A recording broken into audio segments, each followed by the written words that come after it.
Kryetari i Skënderaj dhe ish komandanti i UÇK-s Amil Ushtaku e ka festuar sot ditëlindjen, ndërsa pamjet e publikuara në rrjetet sociale tregojnë një tubim të gjerë figurash të njohura të luftës dhe politikës shqiptare. Në odën e Ushtakut shihen të pranishëm lider dhe ish komandant të rëndësishëm të UÇK-s. Mes tyre kryetari i Aleancës për Ardhmërinë e Kosovës Ramush Haradinaj, si dhe kryetari i Bashkimit Demokratik për Integrim Ali Ahmeti. Në këtë organizim mori pjesë edhe kryetari i Partisë Demokratike të Kosovës Bedri Hamza, së bashku me Endrit Thaçin, djalin e ish-presidentit Hashim Thaçi.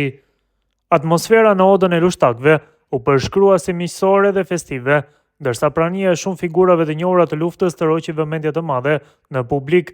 Pamjet janë shpërndarë gjerësisht në rrjetet sociale dhe kanë ngjallur reagime të shumta. Deputeti i Partisë Demokratike të Kosovës, Mërgim Ushtaku, i cili është djali i Samil Ushtakut, e ka uruar publikisht Atin përmes një postimi në Facebook. Në mesazhin e tij ai e ka cilësuar baban si një figurë të pathyeshme të luftës. I dashur bab, urim me ditëlindjen, luftëtar i pathyeshëm, fitimtar i palëkundur, të paçim gjatë me shëndet dhe me forcën që të karakterizon, ka shkruar Mërgim Ushtaku.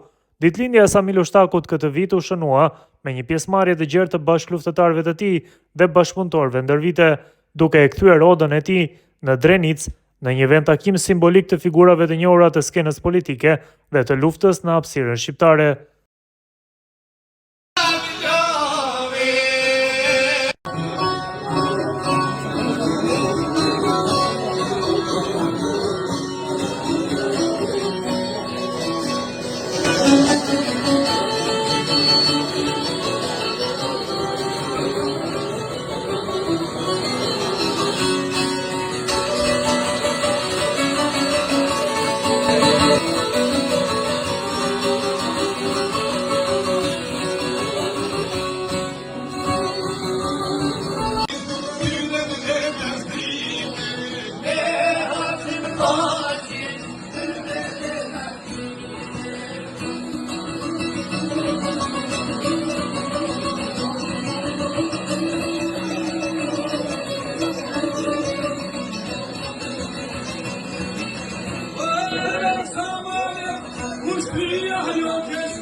Demokratike